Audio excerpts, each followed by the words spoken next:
നമസ്കാരം, മലയാളി വാർത്തയിലേക്ക് സ്വാഗതം. കേരളത്തിൽ ഇന്നും ഒറ്റപ്പെട്ട മഴ സാധ്യത. കേരള തീരത്ത് അന്തരീക്ഷത്തിന്റെ താഴ്ന്ന ഉയരത്തിൽ ന്യൂനമർദ്ദ പാത്തി രൂപപ്പെട്ടിട്ടുണ്ട്.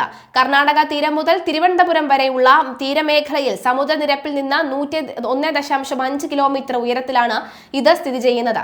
അതോടൊപ്പം ലക്ഷദ്വീപിന് സമീപം ചക്രവാത ചുഴിയും രൂപപ്പെട്ടിട്ടുണ്ട്. നിലവിൽ അറബിക്കടലിൽ മേഘരൂപീകരണം കുറവായതിനാൽ കാറ്റ് അനുകൂലമല്ലാത്തതിനാലും കേരളത്തിൽ വ്യാപകമായ മഴയ്ക്ക് കാരണമാകില്ല. അതേസമയം ഒന്നോ രണ്ടോ പ്രദേശങ്ങളിൽ വൈകിട്ടും രാത്രിയും മഴ ലഭിക്കും. ഇന്നലെയും കേരളത്തിൽ മഴ ലഭിച്ചിരുന്നു. കിഴക്കൻ മലയോര മേഖലകളിലും ഇന്ന് മഴ സാധ്യതയുണ്ട്. വരും ദിവസങ്ങളിലും കേരളത്തിൽ ഒറ്റപ്പെട്ട മഴ സാധ്യതയുണ്ട്. വെള്ളിയാഴ്ച തെക്കൻ ജില്ലകളിൽ ഒറ്റപ്പെട്ട മഴ ലഭിക്കും. പത്തനംതിട്ട, കോട്ടയം ജില്ലകളിലാണ് മഴ സാധ്യത. കേരളത്തിൽ പകൽ താപനില വർദ്ധിക്കുകയാണ്. നേരിട്ട് വെയിൽ കൊള്ളുന്നത് ഒഴിവാക്കണം. ധാരാളം വെള്ളം കുടിക്കണം.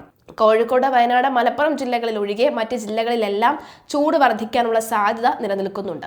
തിരുവനന്തപുരം ഉൾപ്പെടെയുള്ള തെക്കൻ ജില്ലകളിലും ചൂട് കൂടും. അതേസമയം വടക്കൻ ജില്ലകളിൽ രാത്രി താപനിലയും വർധനവ് ഉണ്ടാവും. രാത്രിയിൽ AC-യുടെ ഉപയോഗം വർദ്ധിക്കും.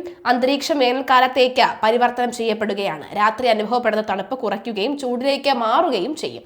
അങ്ങനെ കാലാവസ്ഥ മൊത്തത്തിൽ അടിമുടി മാറാൻ പോകുന്നു എന്ന റിപ്പോർട്ടുകൾ തന്നെയാണ് പുറത്തു വന്നുകൊണ്ടിരിക്കുന്നത്.